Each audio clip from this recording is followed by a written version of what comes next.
Bible గ్రంథంలో నుంచి ఈ యొక్క యోవేలు గ్రంథము 2వ అధ్యాయము 25వ వచనంలో మిడతలు తినివేసినటువంటి మరి పంట ఏదైతే ఉన్నదో దానిని దేవుడు మరలా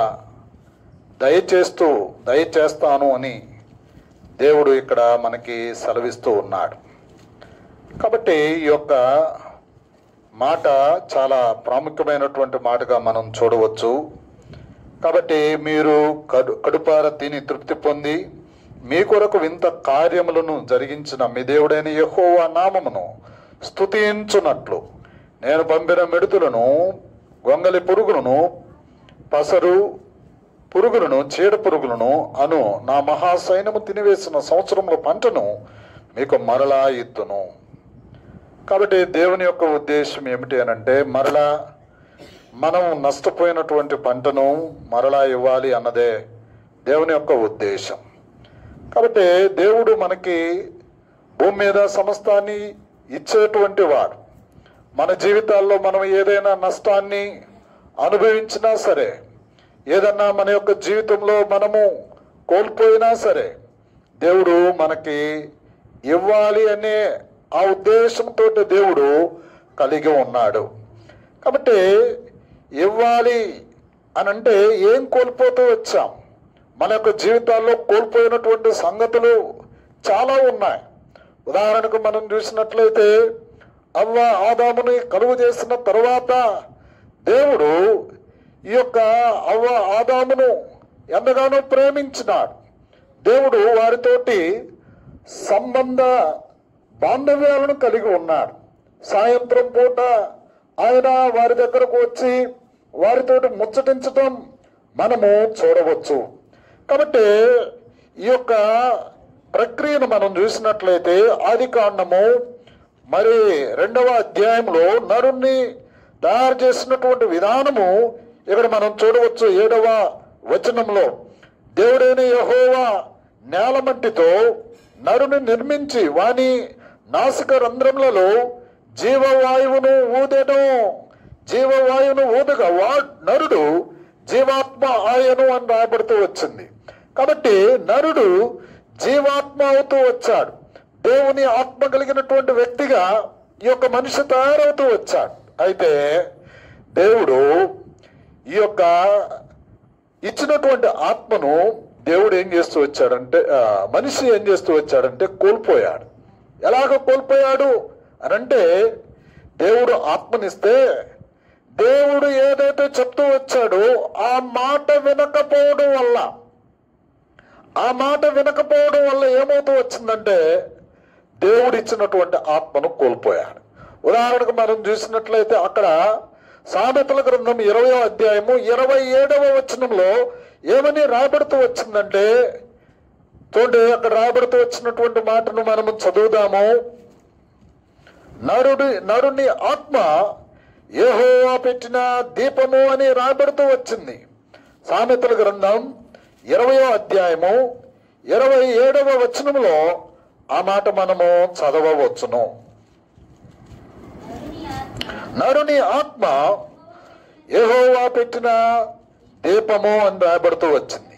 కాబట్టి ఈ యొక్క దీపము మరి జాగ్రత్తగా చూసుకోవాల్సినటువంటి యొక్క దీపాన్ని మనిషి ఏం చేస్తూ వచ్చాడంటే పాడు చేస్తూ వచ్చాడు. దీనికి కారణం ఏమిటి అనంటే దేవుడు ఏదైతే చెప్తూ వచ్చాడో, ఏదైతే తినకూడదని చెప్తూ వచ్చాడో ఆ ఫలాన్ని పండుని మనిషి ఏం చేస్తూ వచ్చాడు?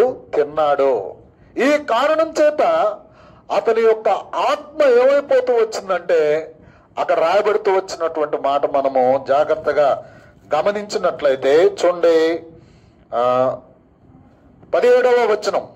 అయితే మంచి చెడ్డల తెలివినిచ్చు వృక్ష ఫలములను తినకూడదు, నీవు వాటిని తినుదినమున నిశ్చయముగా చచ్చదవని నరుని ఆజ్ఞాపించెను. ఏం చేశాడండి? నీవు మంచి చెడ్డలు ఈ యొక్క తెలివినిచ్చేటువంటి ఈ యొక్క ఫలాలను ఎప్పుడైతే నువ్వు తింటావో ఏమవుతుంది? నీవు నిశ్చయముగా చచ్చిపోతావని చెప్పి మాట్లాడుతూ వచ్చాడు. అయితే ఇదే విషయాన్ని ఎవరితో మాట్లాడుతూ వచ్చిందంటే ఆ యొక్క సాతానుతోడు కూడా మాట్లాడుతూ వచ్చింది. సాతానుతోడు కూడా ఏమని మాట్లాడుతూ వచ్చిందంటే అక్కడ చూడండి, 2వ అధ్యాయము 17వ వచనం తర్వాత 3వ అధ్యాయం 3వ వచనంలో మనం చూడాలి. అయితే తోట మధ్యనున్న చెట్ల ఫలములను గూర్చి దేవుడు మీరు చావకుండానట్లు వీటిని తినకూడదనియు వాటిని ముట్టకూడదనియు చెప్పానని సర్పముతో అనేను. ఇలా ఏం చేశారండి, ఆ యొక్క సాతానుతో చెప్తూ వచ్చారు, దేవుడు ఇది తినవద్దు అని చెప్పి మాట్లాడుతూ వచ్చాడు. కాబట్టి మేము తినము అని మాట్లాడితే ఇప్పుడు వాడు ఈ యొక్క 4వ వచనంలో ఏమని అన్నాడు, సర్పము అందుకు సర్పము మీరు చావనే చావరు. ఏమని మాట్లాడుతూ వచ్చిందండి, మీరు చావనే చావరు అని మాట్లాడుతూ వచ్చింది. సరే, ఈ మాటను నమ్మారు. మోసగాలను మనం త్వరగా నమ్ముతాం, మోసగాలను మనం త్వరగా నమ్ముతాం. కాబట్టి ఇక్కడ అవ్వాదం కూడా చేసినటువంటి పని ఏమిటి అనంటే, ఈ యొక్క పాము రూపంలో ఉన్నటువంటి సాతానుని వీళ్ళు నమ్ముతూ వచ్చారు. ఎప్పుడైతే నమ్ముతూ వచ్చారో వాళ్ళు పాపంలో పడిపోతూ వచ్చారు, ఆజ్ఞను అతిక్రమిస్తూ వచ్చారు. 1 యోహాను 5వ అధ్యాయము 4వ వచనంలో ఆజ్ఞ అతిక్రమమే పాపం అని రాబడుతూ వచ్చింది. కాబట్టి పాపంలో పడిపోతూ వచ్చారు, పాపంలోనికి వెళ్ళిపోతూ వచ్చారు. కాబట్టి ఇప్పుడు ఈ సందర్భంలో మనం చూసినట్లయితే ఏమని మాట్లాడుతూ వచ్చారు, 13వ వచనంలో మనం చూడండి. అప్పుడు దేవుడైన యెహోవా స్త్రీతో నీవు చేసినది ఏమిటని అడుగుగా, స్త్రీ సర్పము నన్ను మోసగించినందున తింటిననేను. అంటే ఎప్పుడు మోసం అని అర్థమైంది, అప్పుడు నాకు అర్థం కాలేదండి. చెబుతా ఉంటే మీరు దేవదూతల్లాగా అవుతారు, మీరు అట్లాగుంటారు ఇట్లాగుంటారు అని చెబుతా ఉంటే వీళ్ళకి అర్థం కాలేదు. మేము ఆ విధంగా అయిపోతాము అని చెప్పి వీళ్ళు అనుకుంటూ వచ్చారు. అందుకని యెషయా గ్రంథం 14వ అధ్యాయంలో వాడి యొక్క స్వభావం ఏమిటి అని అంటే, ఈ యొక్క దేవుని కంటే ఎక్కువైనటువంటి స్థాయిని ఆశిస్తూ వచ్చినటువంటి వాడే ఈ యొక్క సాతానుడు. నేను సభాపర్వానికి ఎక్కుతాను, దేవుని యొక్క సింహాసనం కంటే అత్యున్నతమైనటువంటి స్థానంలో నేను ఉంటాను అని చెప్పి వాడు తన హృదయంలో అనుకుంటూ వచ్చాడు. వెంటనే దేవుడు ఏం చేస్తూ వచ్చాడంటే వాడిని క్రిందకు నెడుతూ వచ్చినట్లుగా లేదా కిందకు తంతూ వచ్చినట్లుగా మనం అక్కడ చూడవచ్చు. కాబట్టి సాతానుడు ఎంత ప్రమాదకరమైనటువంటి వ్యక్తి అనేది మనం చూడవచ్చు. కాబట్టి ఇక్కడ మనం గ్రహించవలసింది ఏమిటి అనంటే, ఇక్కడ శత్రువు ఎవరు అనంటే, ఇప్పుడు మిడతలు అక్కడ మనం చూసాం, గొంగలి పురుగులు, మిడతలు, పసరు పురుగులు, చీడ పురుగులు అని రాసాం. ఏంటి? పంటకు నష్టాన్ని కలిగించే ఏమిటండి, పంటకు నష్టాన్ని కలిగించే ఏమిటంటే ఇవే. మరి ఈ యొక్క వాటిని మనం ఏ విధంగా భావించవచ్చు అంటే, వీటిని పంటకు శత్రువుగా మనం భావించవచ్చు, లేదా రైతుకు శత్రువుగా మనం ఆలోచన చేయొచ్చు, లేదా పంటను నాశనం చేసేటువంటి మరి ఒక పంటను నాశనం చేసేదిగా మనము ఆలోచన చేయొచ్చు. అంటే ఈ పురుగులు ఏం చేస్తాయంటే పూర్తిగా పంటను దిగుబడి రాకుండా చేస్తుంది. దిగుబడి రాకపోతే ఏం చేస్తాడంటే రైతు వాడు నష్టపోతాడు. తర్వాత రైతు నష్టము ద్వారా అప్పులో కూరుకుపోతాడు. తద్వారా ఇంకా ఏం కావచ్చండి, వాడు చనిపోవడానికి లేదా ఆత్మహత్యలు చేసుకోవడానికి కారణంగా మనం భావించవచ్చు. కాబట్టి నష్టాన్ని కలుగు చేసేవే ఈ 4 రకాలైనటువంటి గొంగలి పురుగు, మిడతలు, పసరు పురుగులు, చీడ పురుగులు. ఇవి రైతుని కన్నీళ్లు పెట్టించేవిగా మనము భావించవచ్చు. కాబట్టి అక్కడ అవ్వ ఆదాముని అదే చేసింది. అవ్వ ఆదాముని నష్టపరిచింది. దేవునికి వీరికి మధ్య ఉన్నటువంటి సంబంధాన్ని వాడు ఏం చేస్తూ వచ్చాడు, త్రుంచి వేస్తూ వచ్చాడు. దానికి వారికి మధ్య ఏం చేస్తూ వచ్చాడు, వీడు చిచ్చు పెడుతూ వచ్చాడు. కాబట్టి వాడు సంతోషించేవాడండి. వాడు ఎప్పుడైతే చిచ్చు పెడతాడో వాడు చాలా సంతోషిస్తాడు. కాబట్టి మన యొక్క జీవితాల్లో మనం ఎరగవలసినటువంటి సత్యం ఏమిటి అంటే, మనము వాడి మీద ఒక కన్ను వేసి ఉంచవలసిందే. అందుకనే అక్కడ రాబడుతూ వచ్చిందండి 1 పేతురు రాసిన పత్రిక 5వ అధ్యాయంలో, ఈ యొక్క సాతానుడు ఎవరిని మృంగుదునా అని గర్జించు సింహం వలె ఏం చేస్తూ ఉన్నాడు, తిరుగులాడుతూ ఉన్నట్లుగా మనం చూడొచ్చు. 8వ వచనంలో, 5వ అధ్యాయము 8వ వచనంలో మనం చూడొచ్చు. వాడు కుయుక్తిగలిగినటువంటి వాడు, పంటను నష్టం కలిగించాలన్నదే వాడి యొక్క ఉద్దేశము. కాబట్టి ఇలాంటి పరిస్థితులు ఉన్నటువంటి మరి వాడు ఈ యొక్క అవ్వాదామునే కాదండి మోసం చేసింది. అవ్వాదామునే మోసం చేయటం కాదు, వాళ్ళ కొడుకులను కూడా ఇదేం చేసిందంటే మోసగించుతూ వచ్చింది. ఎలాగా అనంటే 4వ అధ్యాయంలో మనం చూసినట్లయితే హేబేలు చావడానికి గల కారణం ఏమిటనంటే కయ్యూనుని ప్రేరేపిస్తూ వచ్చింది. హేబేలు చక్కటి అర్పణను దేవుడికి అర్పిస్తే ఈడేం చేస్తూ వచ్చాడు, దాన్ని ఓర్వలేక అతన్ని చంపేటట్లుగా చేస్తూ వచ్చింది. అంటే సాతానుడు ఎంత ప్రమాదకరమైనటువంటి వ్యక్తి అనేది, మనల్ని ఏ విధంగా మోసగించగలడు అనేది మనము గ్రహించాలి. కాబట్టి అక్కడేమో ఈ యొక్క మొదటి పాపంలో పడినప్పుడేమో ముళ్ళ పొదలు, తర్వాత నువ్వు కష్టం చేయాలి, వ్యవసాయం చేయాలి, ఇది లైన్లోకి వచ్చింది.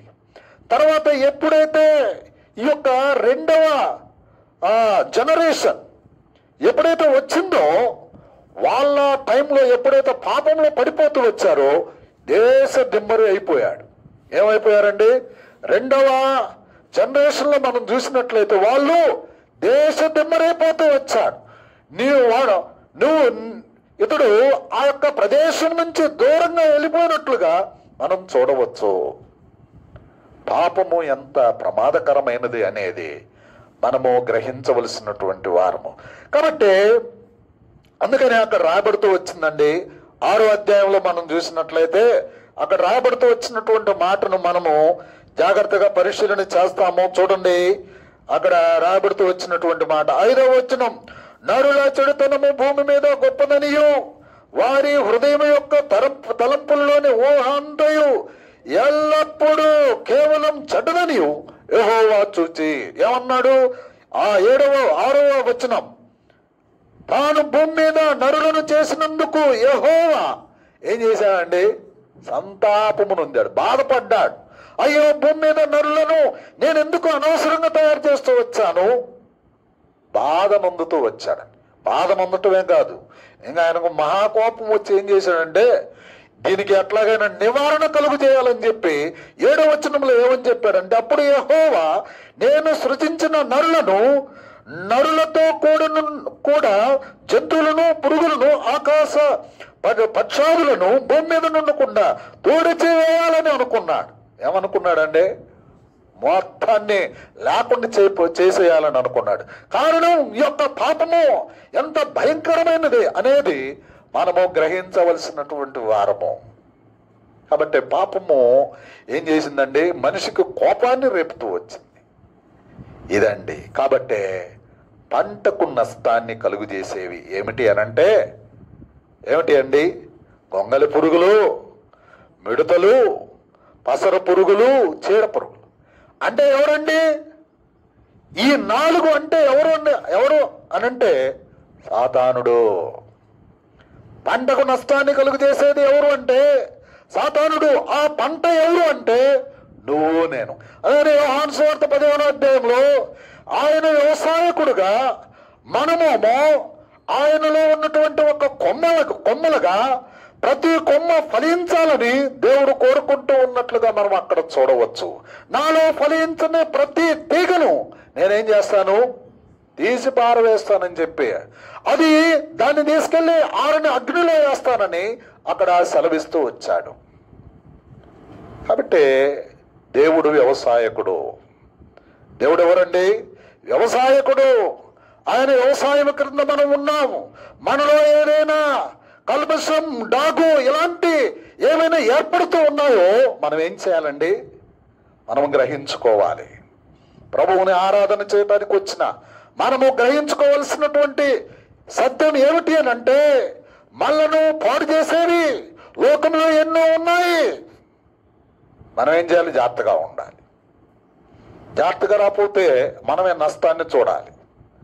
మనం జాగ్రత్తగా లేకపోతే మనమే నష్టాన్ని చూడాలి. కాబట్టి ఇక్కడ నరుణ్ణి చేసినందుకు దేవుడు ఏం చేశాడండి? పశ్చాత్తాపడ్డాడు. అనవసరంగా ఈయన తయారు చేశాను, ఈడు నా మాట వింటలేదు. మనం కూడా అప్పుడప్పుడు అంటాం, ఈడు నా కడుపుని చెడబుట్టాడని చెప్పి మాట్లాడతాం. ఈడు ఒక్క మాట కూడా విండు, వీడు ఇడిపోతూ ఉంటే అడిపోతూ ఉంటాడు, ఈడు నా కడుపుని చెడబుట్టాడని చెప్పి మనం మాట్లాడే వాళ్ళంగా ఉంటాం. దేవుడు కూడా దేవుని యొక్క మాటను మనం వినకపోతేనండి ఏం చేయలేం. లాస్ ఏంజల్స్ లో, కాలిఫోర్నియా అంటే అమెరికా దేశంలో ఈ యొక్క కాలిఫోర్నియా అనేటువంటి ఒక రాష్ట్రంలో లాస్ ఏంజల్ అనేటువంటి ఒక మెగా సిటీ, అత్యంత విలాసవంతమైనటువంటి సిటీ అది. ఆ సిటీలో వాళ్ళు ఏం చేశారంటే, యేసు ప్రభు మా దృష్టిలో సున్నా అన్నారు. ఏమన్నారండి? దేవుడు మా దృష్టిలో సున్నా, మేము ఏదైనా చేయగలం. ఈ గర్వం రాకూడదండి. ఎప్పుడైతే ఈ గర్వం వచ్చిందో వాళ్ళు ఏదైనా చేయొచ్చు, కానీ దేవుడిలాగా చేయలేరు. దేవుడు నెబుకద్నెజరుకి ఏం చేశాడండి? గడ్డి తినిపించాడు. తెలుసా? నెబుకద్నెజరు అనే రాజుని గడ్డి తినేటట్లుగా చేయగలిగినటువంటి సామర్థ్యుడు. గర్వించారు హృదయమందు. గర్వించడం ద్వారా ఏం చేశాడు? ఎక్కడి నుంచి వచ్చిందో అగ్ని తెలియదు, 4 దిశల నుంచి వ్యాపిస్తూ వచ్చింది. దాదాపుగా 10,000 ఇల్లు, అత్యంత విలాసవంతమైనటువంటి 10,000 ఇల్లు ఏమైపోతూ వచ్చినాయి? దగ్ధమైపోతూ వచ్చింది. ఒక్క ఇల్లు మిగిలింది. ఒక్క ఇల్లే మిగిలిందండి. అది ఎవరిది? దేవుణ్ణి నమ్మినటువంటి బిడ్డది. నువ్వు ఏ స్థితిలో ఉండినా సరే అండి, నువ్వు అగ్ని జ్వాలల్లో నడుస్తూ ఉండినా సరే నీకేం కాదండి. నువ్వు అగ్ని జ్వాలల గుండా వెళ్తూ ఉన్నా సరే ఆయన రక్షించుటకు సామర్థ్యం కలిగినటువంటి వాడు. శద్రకు, మెషకు, అబేద్నెగోలు అగ్ని జ్వాలలో ఉండగా ఆయన వారితో ఉండే రాజు చూస్తా ఉన్నాడు. అరే, మనం వేసిన ముగ్గురునే కదా, 4వ వ్యక్తి అతడు దేవదూతల పోలిక కలిగినటువంటి వ్యక్తిగా మనకు కనిపిస్తూ ఉన్నాడే అని మాట్లాడుతూ వచ్చారు. 4వ వ్యక్తి కనిపించాడు, ఆయనే ప్రభు అయిన క్రీస్తు. కాబట్టి మనం గ్రహించాల్సిన సత్యం ఏమిటి అని అంటే, మనలను పాడు చేసేవి చాలా ఉన్నాయి. భూమి మీద మనలను పాడు చేసేవి చాలా ఉన్నాయి. ఈ పాడు చేసేటువంటి దాని నుంచి దేవుడు మనను రక్షించాలని కోరుకున్నాడు. దేవుడు ఇలాంటి పాడైపోయినటువంటి మనలను దేవుడు రక్షించాలని కోరుకున్నాడు. ఆదాములను ఏ విధంగా అయితే దేవుడు రక్షించాలని కోరుకుంటూ వచ్చాడో, మనము కూడా మన ఉన్న స్థితిని బట్టి మనం ఏం చేయబడుతూ వచ్చామంటే పాడైపోతూ వచ్చాం. మన తలంపుల ద్వారా కావచ్చు, మన ఆలోచనల ద్వారా కావచ్చు, లేదా మన యొక్క ఇచ్చను బట్టి, మనం చేసేటువంటి పనులను బట్టి దేవునికి మనం అనేక సార్లు ఆయాసకరమైనటువంటి స్థితి మనం చూపించినటువంటి వారమే. దేవుడు మనలందరిని దేవుడు ఏం చేయాలని కోరుకున్నాడు? సంవత్సరముల పంటను మరలా మీకు దయచేస్తానని చెప్పాడు. దేవుడు మరలా సమకూర్చుకోవాలని కోరుకున్నాడు. దేవుడు మనను సమకూర్చి ఆయన యొక్క కొట్టులో ఒక మంచి గింజవలే, మంచి గోధుమ గింజవలే ఉండాలని కోరుకుంటూ ఉన్నాడు. ఎందుకంటే ఆయన చేట ఆయన చేతిలో ఉన్నది, ఆయన చేట ఆయన చేతిలో ఉన్నది. ఆయన మనలను తూర్పారు పట్టబోతూ ఉన్నాడు అనేది మనం మర్చిపోకూడదు. మత్తయి సువార్త 3వ అధ్యాయంలో అదే రాయబడుతూ వచ్చింది. ఆయన చాట ఆయన చేతిలో ఉన్నది. లూకా సువార్త 3వ అధ్యాయంలో కూడా అదే మాట రాయబడుతూ వచ్చింది. కాబట్టి మన యొక్క స్థితిని మనం ఏం చేయకూడదు? మర్చిపోకూడదు. కాబట్టి ఆ సర్వేశ్వరుడండి, మానవ నిర్మాణకుడైనటువంటి ఆ ప్రభు 139లో నీ పడక, నీ నడక, నీ స్థితి యావత్తు చూస్తూ ఉన్నటువంటి ఆ ప్రభు నీ మీద జాలి పడ్డాడు. 139వ కీర్తనలో అయ్యే రాయబడుతూ వచ్చింది. నీ మీద ఆయన జాలి పడుతూ వచ్చాడు. ఆయన భూమి మీదకి శరీరధారిగా నీ స్థితిని చూస్తూ వచ్చినటువంటి ఆ ప్రభు నీ ఆత్మ చెడిపోతూ వచ్చింది, నీ యొక్క స్థితి చెడిపోతూ వచ్చింది, నీ యొక్క పరిస్థితి ఎవరు కూడా రక్షించలేనటువంటి పరిస్థితిలోనూ ఉన్నావు. ఎలాంటి పరిస్థితి చూసినటువంటి ఆ ప్రభు ఆయనే నరరూపిగా, ఎంత మాత్రము దేవదూతల స్వభావం లేనటువంటి వ్యక్తిగా భూమి మీదకి ఆయన నీ నిమిత్తమై వచ్చాడు. ఆయన వచ్చి ఏం చేశాడండి? ఆయన మనందరి కొరకై ఆయన కలువరి శిలువలో ప్రాణం పెట్టాడు. కలువరి శిలువలో ప్రాణం పెట్టాడండి మన కొరకై. ఇప్పుడు ఆయన ఏమని కోరుకుంటున్నాడంటే, ఎవరైతే నా యందు విశ్వాసం ఉంచుతారో, ఎవరైతే నా యందు విశ్వాసం ఉంచుతారో, అక్కడ రాబడుతూ వచ్చినటువంటి మాట 11వ అధ్యాయము యోహాను సువార్త 25వ వచనంలో మనం చూసినట్లయితే, 11వ అధ్యాయం యోహాను సువార్త 11వ అధ్యాయము 25వ వచనంలో మనం చూద్దామండి. అక్కడ ఒక మాట రాయబడుతూ వచ్చింది. అందుకు యేసు, చదవండి, పునరుత్థానమును జీవమును నేనే, నా యందు విశ్వాసముంచువాడు చనిపోయినను బ్రతుకును, బ్రతికి నా యందు విశ్వాసముంచు ప్రతి వాడును ఎన్నటికి నీ చనిపోడు. అక్కడ చచ్చిపోతావు అని చెప్పాడుగా. అక్కడ అవ్వాదములతో నువ్వు ఎప్పుడైతే ఇది తింటావో నిశ్చయముగా సస్తావు అని చెప్పినటువంటి ఆ దేవుడు ఇప్పుడు ఏమని మాట్లాడుతూ ఉన్నాడు అనంటే, నీవు నా యందు విశ్వాసం ఉంచితే పునరుత్థానమును జీవమును నేనే, నా యందు విశ్వాసం ఉంచువాడు ఒకవేళ చనిపోయినను మరలా ఏం చేస్తాడండి? బ్రతుకుతాడు. బ్రతికి వాడు మరి అన్నటికీ చనిపోడు.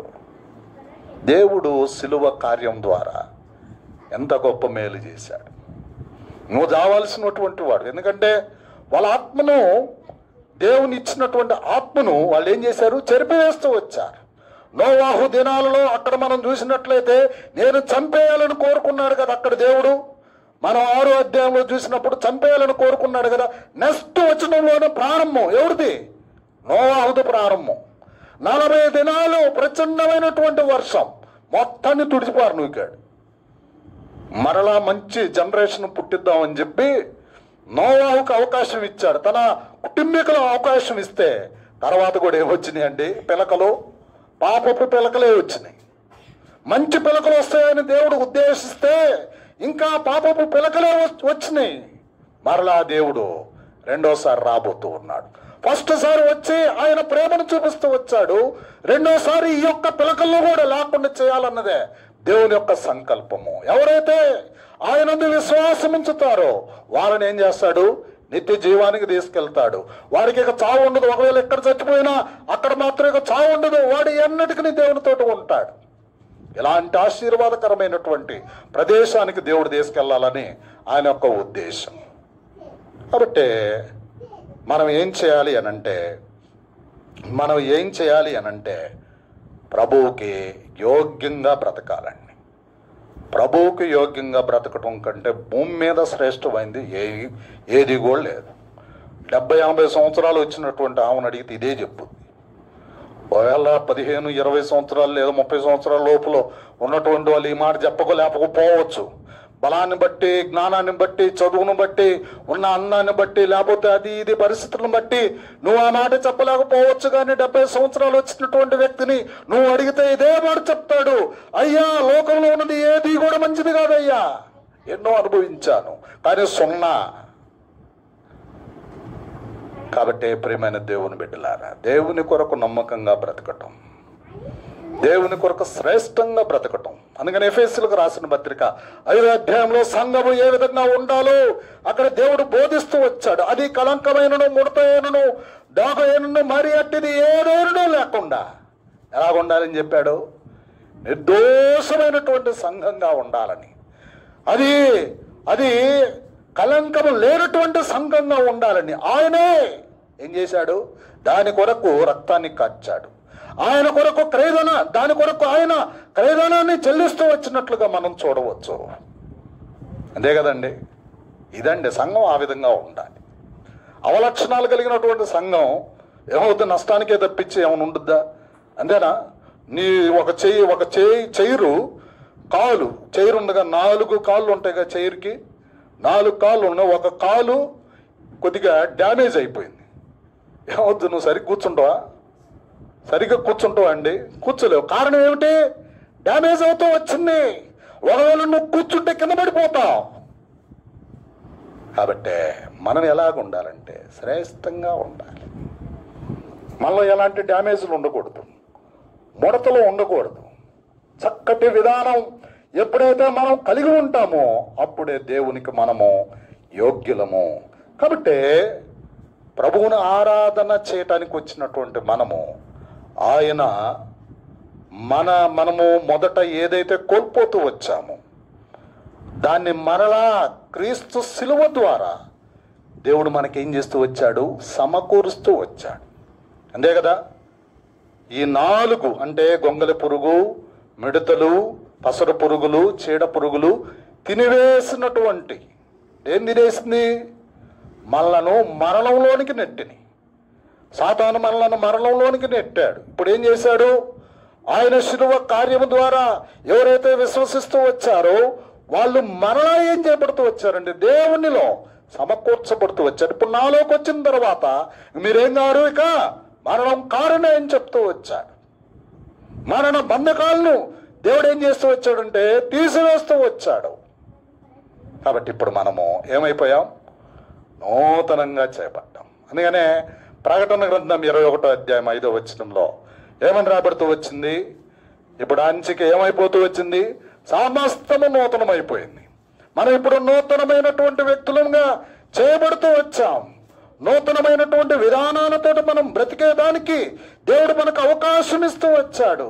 దేవుని అడుగుజాడల్లో చక్కగా మనం నడుస్తూ వచ్చాం. దేవుణ్ణి మనం ఆరాధిస్తూ వచ్చాం. నూతనత్వం వచ్చేసింది. అంతే కదండి. నూతనత్వం వచ్చినప్పుడు మనం దేవుణ్ణి ఆరాధన చేయకుండా ఉంటామా? అయ్యో నా స్థితి మార్చాడే దేవుడు, నేను ఒకప్పుడు పాపంలో ఉన్నటువంటి నా స్థితిని దేవుడు ఏం చేశాడని సంపూర్తిగా తీసేసి నన్ను నిత్య జీవానికి వారసుడిగా నన్ను చేశాడని చెప్పి నువ్వు ఎప్పుడైతే గ్రహిస్తావో, ఆయనందు విశ్వాసం కలిగి దీన్ని ఎప్పుడైతే గ్రహిస్తావో నువ్వేం చేస్తావు? ప్రభుని ఆరాధన చేస్తావు. ఇంకెక్కడ ఆగుతావు? కాబట్టి అక్కడ ఒక మాట కూడా రాశారండి, చూడండి. ఎవరంటే ఈ యొక్క నూతనంగా అయినటువంటి వాళ్ళు ఎవరంటే ప్రకటన గ్రంథం 21వ అధ్యాయము అక్కడ 7వ వచనం, జయించువారు వీటిని స్వతంత్రించుకొనును, నేనతనికి దేవుడునై ఉందును, అతడు నాకు కుమారుడై ఉండును. ఎవరండి? నూతనంగా మార్చబడినటువంటి వాడు ఏమవుతాడు? కుమారుడు అవుతాడు. అంతే కదా.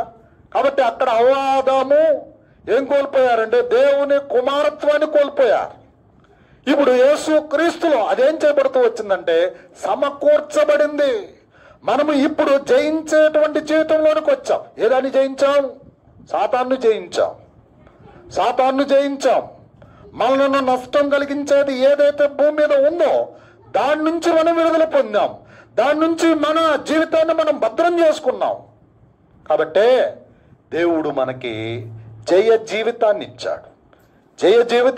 కాబట్టి మనము మరణం నుంచి తప్పించబడి జయ జీవితంలోనికి మనం వచ్చాము. కాబట్టి ఇప్పుడు మనం ఏమైపోయాము? కుమారులు అయిపోయాం. మనం ఇప్పుడు ఎవరు కుమారులం? దేవుని కుమారులం, దేవుని ప్రజలము, దేవుని సొత్తైనటువంటి జనాంగము, యాజకులుగాను తన యొక్క మరి సేవ చేసేటువంటి బిడ్డలుగాను దేవుడు మనల్ని ఏం చేశాడు? తయారు చేశాడు. ఎవరయ్యా అని అనుకుతోటే పరిశుద్ధులు. యేసు ప్రభువు నమ్మినటువంటి వాళ్ళు ఎవరయ్యానంటే పరిశుద్ధులు. ఎందుకంటే లోకానికి చచ్చిపోయారు, వీళ్ళు పరిశుద్ధంగా మార్చబడ్డారు. లోకముతో వీళ్ళకి సంబంధమే లేదు. నువ్వు ఇంకా తాగుతూ ఉన్నావు అనుకో, ఇంకా సిగరెట్లు తాగుతూ ఉన్నావు అనుకో, నువ్వు ఎందులో ఉన్నట్టు మోసకరమైన జీవితంలో ఉంది. దెబ్బ కొడితే గింగరాలు తిరగాల్సిందే. దేవుడు దెబ్బ కొడితేనండి ఎవరైనా సరే గింగరాలు తిరగాల్సిందే. ఎందుకంటే ఆయన మనుష్యుని దెబ్బ కొట్టాడు. మనుష్యుని దెబ్బ కొడితే గింగరాలు తిరిగి మరలా వచ్చే అయ్యా నువ్వే దేవుడు అని చెప్పి మాట్లాడుతూ వచ్చాడు. ఎందుకంటే చెబితే వినలేదు. విన్నప్పుడు గింగరాలు తిప్పి ఎక్కడికే బబులోను వాళ్ళకి అప్పచెప్పాడు. బబులోను వాళ్ళు అక్కడ చితగ్గొట్టి మరలా తీసుకొచ్చి ఇక్కడ వదిలిపెట్టారు. అప్పుడు అల్లాడు, అయ్యా నువ్వు నిజంగా దేవుడివి, నేను అనవసరంగా మా కుమారుల్ని అగ్నిగుండాలు దాటిచ్చాను, ఆ తర్వాత విగ్రహాలకు మొక్కిచ్చాను, ఉన్నత స్థలాలు కట్టించి అవి ఇవి చేశాను అని చెప్పి ఏం చేశాడు, నేను తప్పు చేశానా అని చెప్పి చంపలేసుకొని అప్పుడు దేవునికి లోబడి జీవించాడు. కాబట్టి ప్రభువుని ఆరాధన చేయటానికి వచ్చినటువంటి మనం దేవుడు మన జీవితాల్లో సమకూర్చినటువంటి వాటిని బట్టి మనము ప్రభువుని ఆరాధించబద్దులమయ్యాం. ఏమి సమకూరుస్తూ వచ్చాడు? మనలో ఏమి పరిశుద్ధమైన జీవితాన్ని ఇచ్చాడు. మరణాన్ని తీసివేసి ఆయన మనలను సజీవులుగా చేసి పరిశుద్ధమైనటువంటి జీవితాన్ని మనకు అనుగ్రహిస్తూ వచ్చాడు. ఈనాటికి మనలను పోషిస్తూ ఉన్నాడు, భద్రపరుస్తూ ఉన్నాడు. ఆయన మనకు కావలసిన ప్రతి ఈవిని భూమి మీద మనకు అనుగ్రహిస్తూ వచ్చాడు. లాస్ ఏంజిల్లో ఉన్నటువంటి వాళ్ళు దేవుడు మాకు ఇచ్చాడు, ఈ బ్రతుకు దేవుడు మాకు ఇచ్చాడు అని వాళ్ళు చెప్పలేకపోతూ వచ్చారు. కాబట్టి మనం ఏం చేస్తున్నాము? చెప్పగలుగుతాం, ప్రభువా మాకు ఈ జీవితాన్ని ఇచ్చావు ప్రభువా అని మనం చెప్పగలిగే స్థితిలోనికి దేవుడు మనల్ని తీసుకొచ్చాడు. కొద్ది తలంపులతోటి మనం ప్రభువుని కొద్ది నిమిషాలు మనం ప్రభువుని ఆరాధన చేస్తాం. ఆ విధంగా ప్రభు మనకి సహాయం చేయనుగాక.